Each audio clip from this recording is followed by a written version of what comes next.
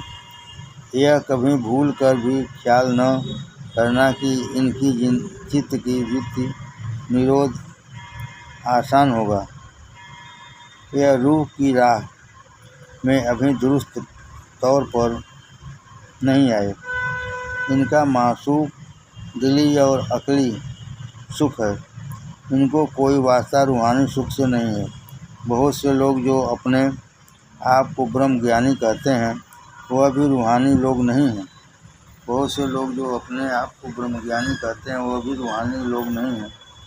یہ ہزاروں باتیں بنائیں، بال کی کھال نکالیں، اپنے آپ کو برہم کہیں، مگر صرف عقلی طبقے کے لوگ ہیں۔ ان کو سنت لوگ واچک گیانی کہتے ہیں، اور ان کے ظاہری حالت سے صاف ظاہر ہے کہ یہ روح کی منزل میں حصہ محض ہیں۔